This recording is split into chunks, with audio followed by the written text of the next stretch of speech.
แต่ว่าเอาไปมาสิบ่ฮอดได้นี่โดยนี่28แต่มื้ออื่น29 30มื้อที่1พุ่นยังอีก5มื้อยันแล้วก่อนเดือนนี้เนาะก่อนอีก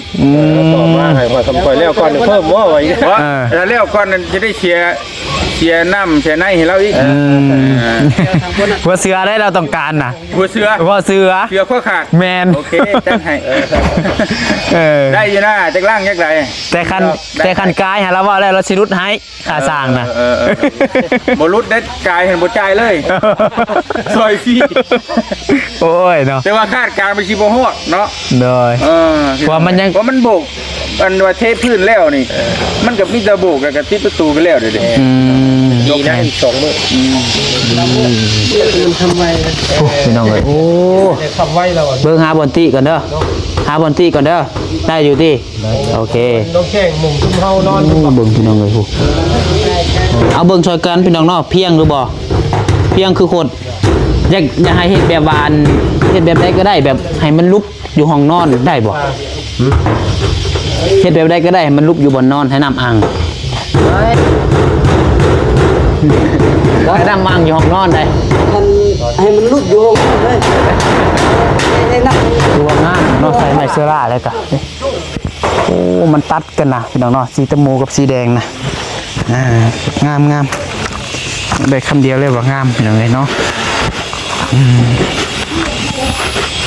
บ่ได้น้อยได้พี่น้องเห็ดไปเห็ดมาเนาะกี่สลาดอกย่านดิ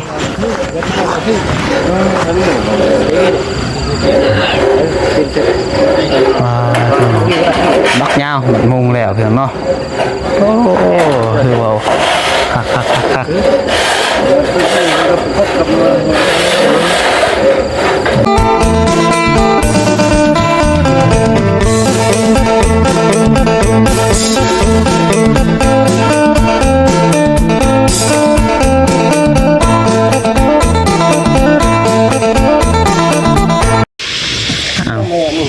มียังก็ไอ้สร้างเจ้ายังก็กินนี่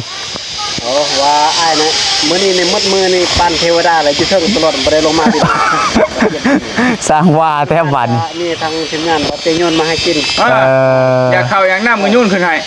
กระโยนกระโยนน้องเอาบ่อันเสียกระมอนมือแรงบ่ไหวได้สิ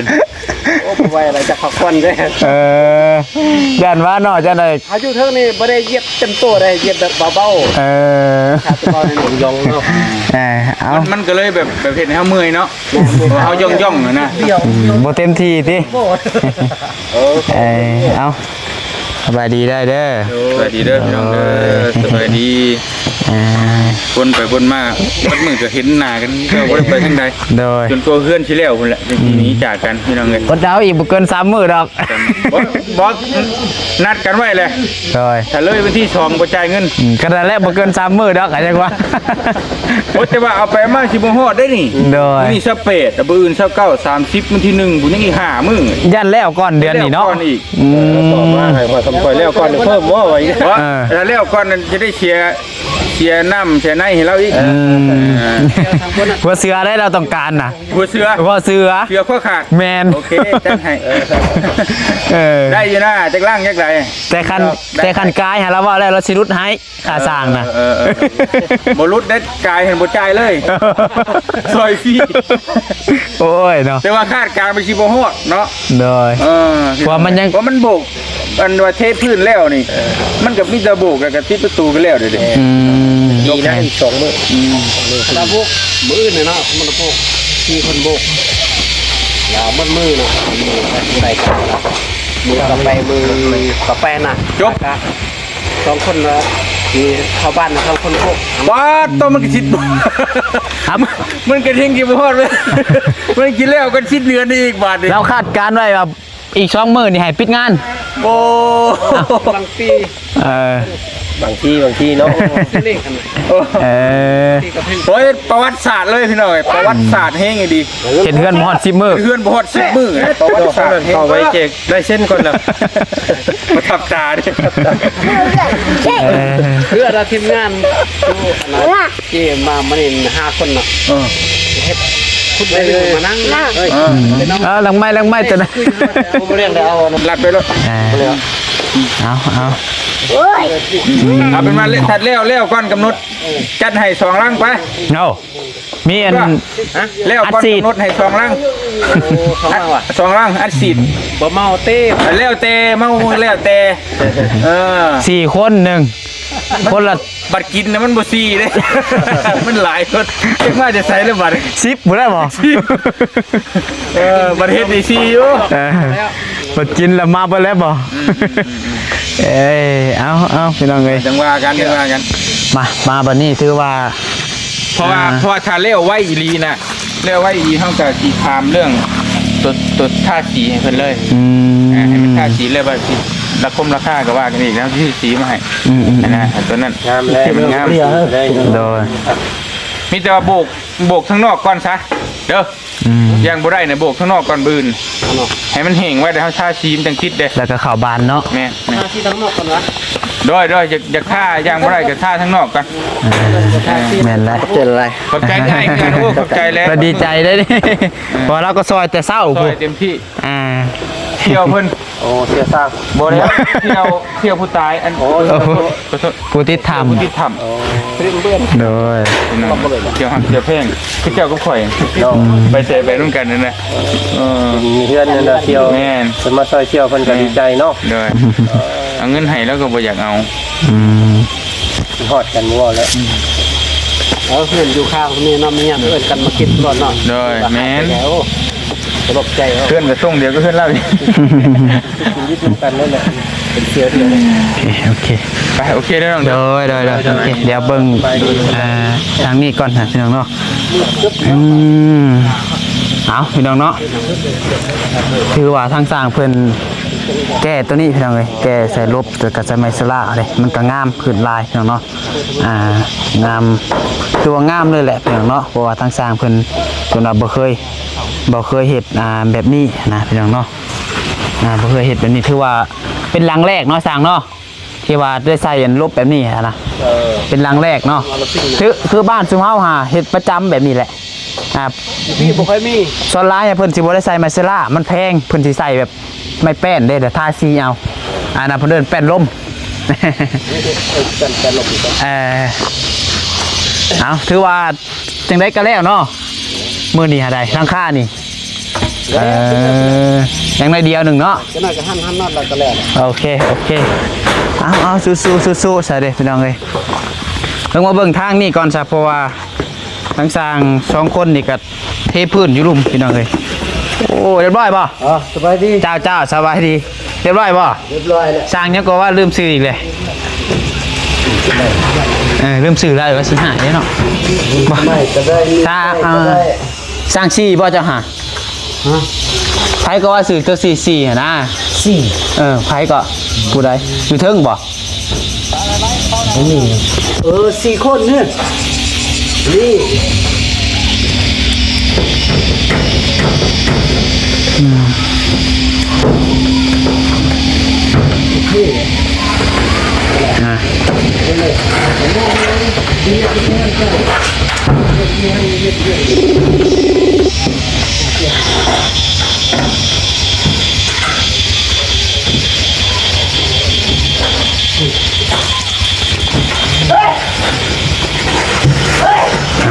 ยังไงคือว่าพื้นเทพื้นห้องนอนกับเทพื้นห้องโถงเนาะก็เทพื้นทั้งในว่าซั่นซะเข้าใจง่ายๆพี่น้องเทพื้นทั้งในมือนี่สำเร็จเรียบร้อยเนาะโอ้ยไวเลยจวดจ้าดพี่เนาะสิเป็นประวัติศาสตร์เคยเตียงเพิ่นเว้าไว้ดีแหละเนาะเฮ็ดเฮือนบ่ฮอด10มื้ออ๋ออยู่ไสเคยมีบ่ยังต่ำเป็นเดือนน่ะเฮาก็เคยเห็นแหละเฮาก็ได้เห็นอยู่ลองแจ้งนี่แหละอันใดบ่เคยเห็นก็ได้เห็นอันใดบ่เคยฮู้ก็ได้ฮู้คัก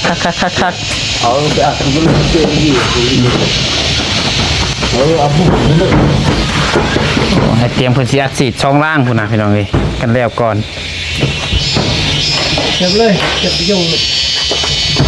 ว่าเราเที่ยงเราเรียกค่ะ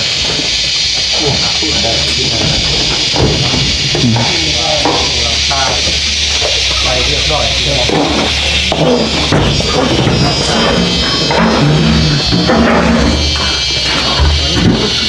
คือว่าสร้างเขาก็เล่งให้ชุดๆเลยนะพี่น้องเนาะชุดความสามารถเลยแม่นบ่สร้างเสือเขียว ชุดความสามารถเลยเนาะคือว่าชุดยอดแหละพี่น้องเอ้ยได้สำนี้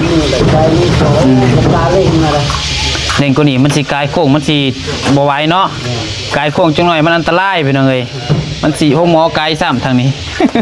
บ่คันห้องหมออีกแล้ว บ่แห้งงี้เขื่อนสะพรยังบ่ได้อยู่ซ้ำ จะได้นอนเป็นคนแรกนะ ไปก็สินอนผู้เดียวอีกติ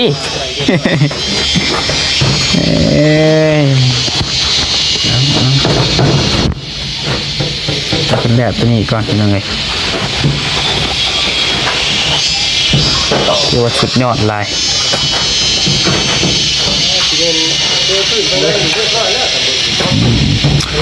มืออื่นนี่สานต่อตัวนอกเนาะปลาปีนครับมืออื่นเทพื้นตัวนอกแล้วก็โบก มันขี้แล้ว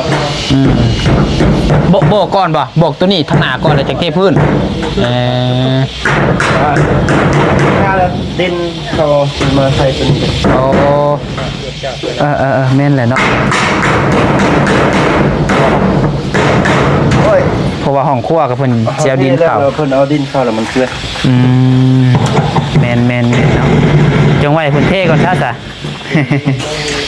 จงไว้เพิ่นนั่นเอาข้าวก่อนซะ จงไว้ให้เขาเข้าดินก่อน แม่น แล้วดินละมือเนาะจงไว้ให้เศร้าโคตร จงไว้ซัพพอร์ต ตุ้นงุ้มเมื่อเนาะเชื่อมันทำไม โอ้พี่น้องเอ้ยโอ้ ทำไว้แล้ว เบิ่งหาบอนตี้ก่อนเด้อหาบอนตี้ก่อนเด้อได้อยู่ติโอเค ต้องแข่งหมุ่งทุ่มเฮานอน เบิ่งพี่น้องเอ้ยฮู้เอาเบิ่งช่วยกันพี่น้องเนาะเพียงหรือบ่เพียงคือโคตรอยากให้เฮ็ดแบบวานเฮ็ดแบบใดก็ได้แบบให้มันลุกอยู่ห้องนอนได้บ่เฮ็ดแบบใดก็ได้ให้มันลุกอยู่บนนอนให้น้ำอ่างให้น้ำอ่างอยู่ห้องนอนได้ มันให้มันลุกอยู่เลยไอ้นั่งอยู่ห้องนอนเลย ตั้งเทิงก็ห้าอีรอเนาะฮะ ให้อันน้ำเข้าแต่ทางไหนนะได้ได้ เดี๋ยวเราไปคลิปนี้แล้วสิใส่กับเจ้าอีกสะพอนนะครูปั๊บกันได้นี่พี่น้องเนาะสะพอนกระเป๋าสือเขียวนี่เอ้ยเอาถือว่าแล้วเรียบร้อยเนาะสบายดีโดยอ่ะไปคุยกับเพิ่นต่อเนี่ยเป็นยังไงเนาะเบิ่งห้องนอนก่อนไม่ใช่ยังบ่ได้เห็นทำได้นี่คือว่าสีใหม่ลายมือนี่สุดยอดเลยพี่น้องเนาะเนียนกิ๊บเลยพี่น้องเลยมันไปเบิ่งทางนั้นก่อน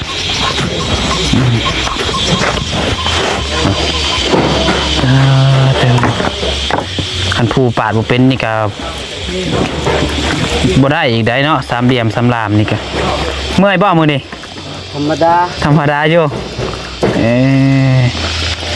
เก่งได้แล้วกันเนาะ สิเมื่อแล้วมีพลัง สิเมื่อแล้วมีพลังโอ้โห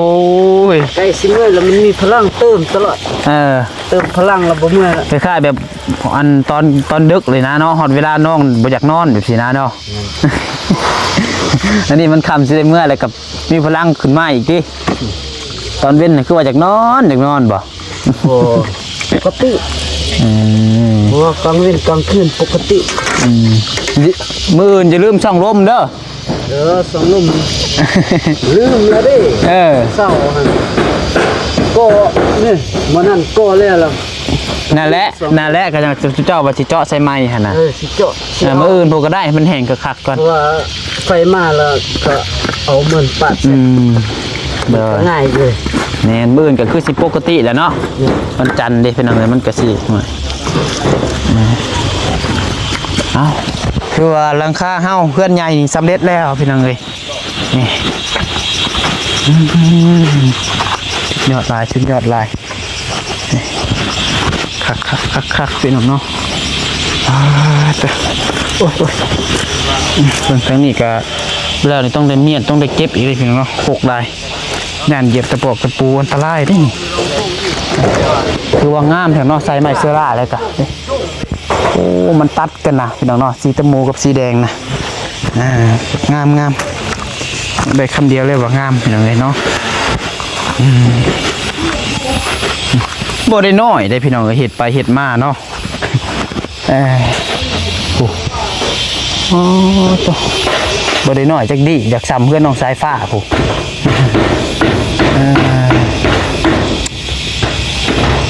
คือว่าห้องตัวนี้เราเป็นมาเพิ่นก็ตั้งเสาไว้ซื่อๆพี่น้องเลยตั้งเสาไว้6เสามื้ออื่นเพิ่นจะเอาดินเข้าบ่คุมห้องน้ำจักแล้วบ่แล้วบ่ฮู้ตัวนี้พี่น้องกว่าสร้างเพิ่นเมื่อแต่เว้นพุ่นละแต่4:00 นบ่4:00 นตัวใกล้แล้วใกล้เข้ามาเลยพี่น้องเลยครับ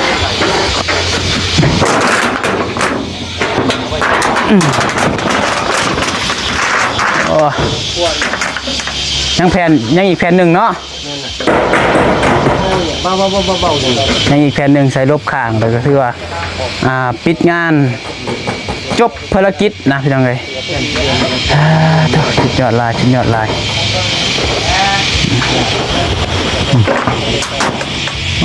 แบบคือทางนั้นมันกระโบสูงแห้งนะพี่น้องแบบน้องปลาไส้กับหมักส้มอยู่แหละถ้าหากว่าสิมีบุญวัฒนาคือหมู่พี่น้องคือได้เด็ดเรียนเด็ดซานได้หรือบ่แหละซานส้มแบบโบสูงแล้วก็โบต่ำประมาณนี้โอเคเลยยังไงสูงลายกามาไว้อย่างเนาะ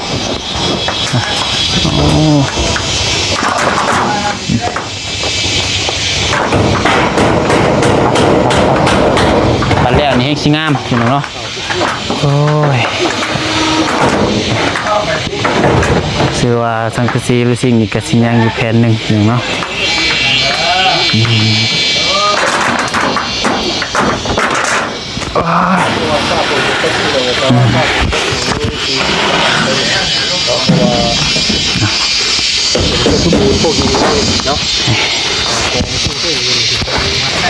พี่น้องเนาะ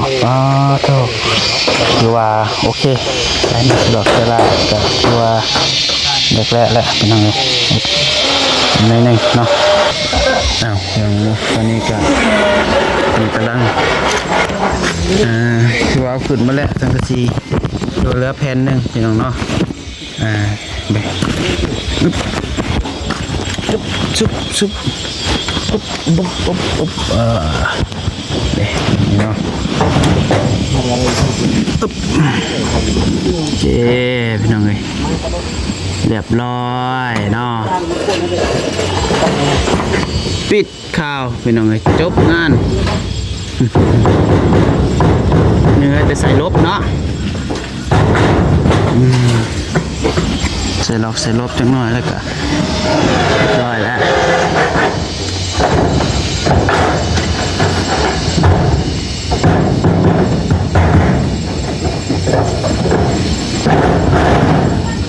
พ่อบ่หนอดนายพ่อเนาะขันสองทงหาบ่พ่อซ้ำทงที่ซ้ำยังเหลือ2 ทงผมจักเอาไว้เพิ่นยิงเลยก็ได้บ่ไปส่งก็ได้เฮาซื้อจ่ายเลยจ่ายบ่ได้เด้มีแต่ไว้เพิ่นเฮ็ดเป็นครัวป้าไว้เพิ่นเลย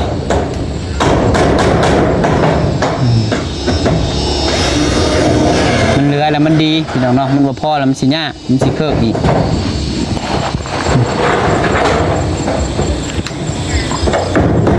คือว่าต้องจะเดี๋ยวอะไรเนี่ยมันคือบ่ใส่ลงเลยใส่ลงเลยหรอหรือยิงตัวใหม่งัดขึ้นนั่นนี่ก็ได้เลยเชื่อแบบนี้งัดแบบนี้นะมันชื่อมันก็เขาหมก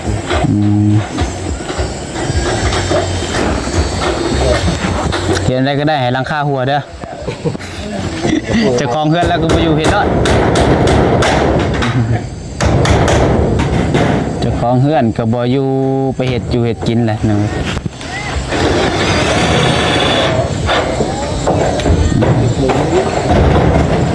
ย้ายมาแถวนี้แล้วก็ใส่ลบแล้วบัดนี้เนาะเราว่าสัมเทวดาพี่น้องเนาะเรา อยู่เทิงเบิดมือโอ้ยเอา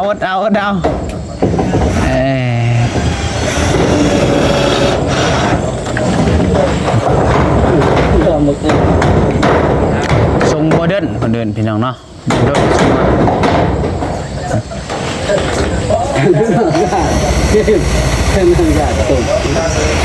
กุ้มเบิดมือซะเนาะสว่านกันเนาะบ่กุ้มบ่อ้าวก็ยังยิงได้ใช่สากบ่ พี่ได้ปดโอ้คนปืนของพวกเขาเลย ทีมด้วยมันเรือลายอยู่เลยบนทีมไปน้ำ ยังผิดพลาดอยู่เนาะ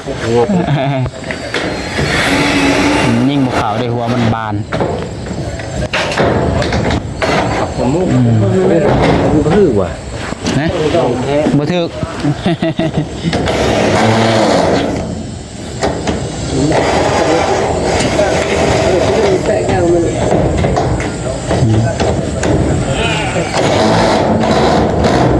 คือเก้าพี่น้องไอ้มื้อนี้มืดคือเก้าเนาะมืดคือเก้าอ่ะผมมีมือได้บ่มืดงานเร่งด่วนเด้นั่นบ่คำนี่บ่แม่นทีมงานสายจวดพี่น้องเนาะผมบ่ใส่เอิ้นง่ายๆเพิ่นทีมงานสายจวด เพราะตอนค่ำนี้อากาศมันก็เย็นแด้ตอนเช้ามันร้อน แต่กะคันเหตุการณ์นั้นอยู่เทิงสูงก็ห่วยมันอันตรายได้เนาะก็บ่จำเป็นอีหลีก็บ่อยากให้เฮ็ดนั่นสูงอย่ามันยิงใส่ตัวใหม่โลดน่ะยิงจะน็อตใหม่เลยนะ ผมอยาก อย่ามันดอกตัวเดียวนึงมันนอกเคลื่อนเลยดิพอปะเลยหั่นน่ะปะลงเลยแล้วยิงน็อตใหม่ใส่หั่นน่ะ ได้อยู่ข้างนอก มีเรื่องไล่นี่นะ แม่นแบบนี้เลย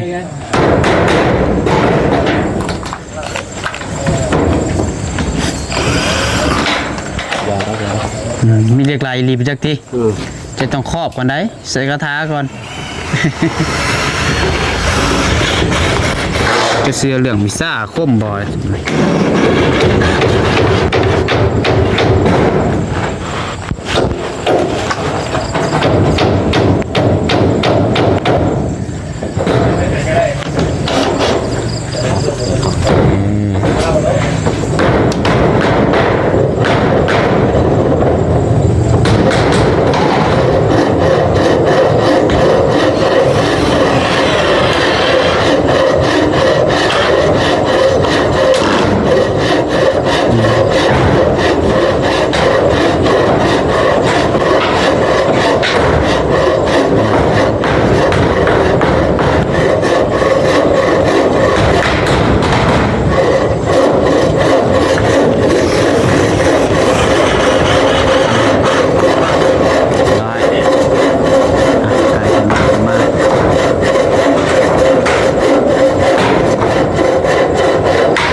โอ้ยพอดีกระเทินเนาะลงก่อนเท่ากันถือว่าจำวันแล้วแหละพี่น้องเนาะมุงหลังคาแล้วในหนึ่งนี่ก็ใส่ลบนี่นะใส่ลบตัวนี้แล้วก็ถือว่า100%แหละเนาะเดี๋ยวตลกเอาขึ้นให้เป็นใส่ตัวนี้เห็นงามๆคนถ่ายรูปงามๆนี่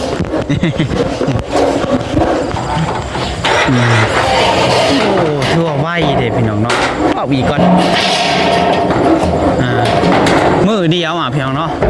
ทั้งเทพื้นทั้งมุงหลังคาทั้งก่อมือนี่โอ้ยอมหับจวดดีเลย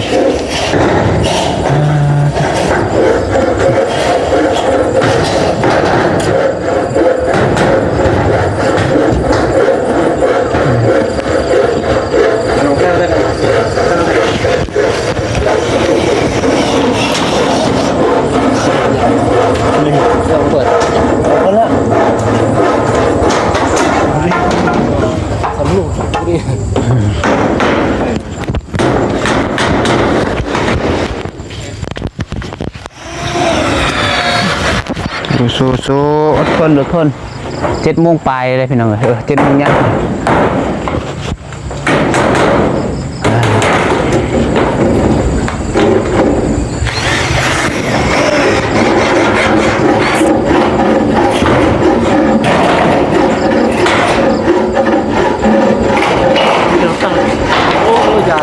ระวังกี่สิลาดอกย่านดิ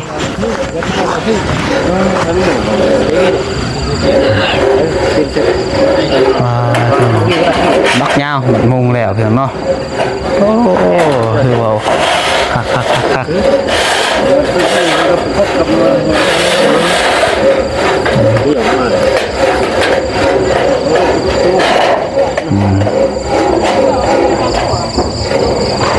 เอาพี่น้องเลยนำกันไปเงาวๆงานกระตัดใหม่อยู่ต่อเดี๋ยว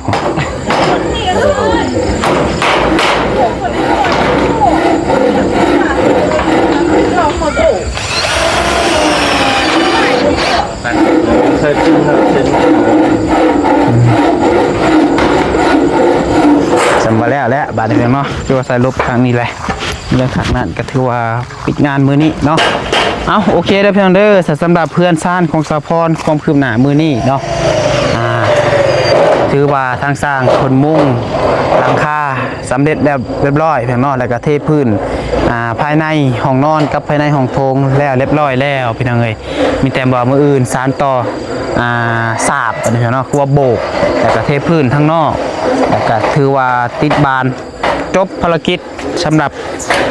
เฮือนสาวพรนะพี่น้องแล้วก็เรื่องงานตกแต่งเขาก็จะค่อยว่ากันมีงบยังเหลือสานต่อพี่น้องเลยโดยไปสำหรับคลิปนี้ขอลำลาไปก่อนเด้อพี่น้องเด้ออยู่ดีมีแห้งบัดสุขุสุคนอย่างใดก็ต้องขอบคุณทาง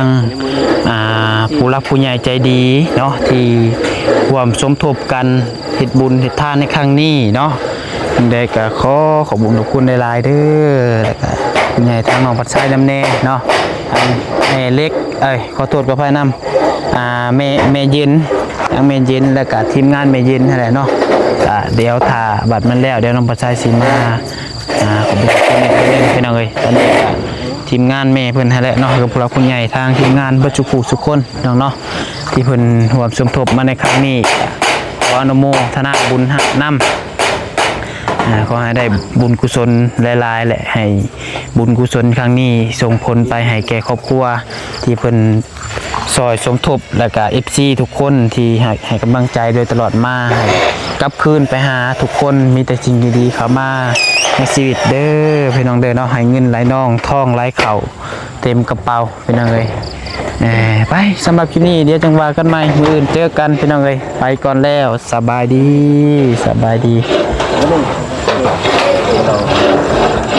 เรื่องว่าชื่อวัน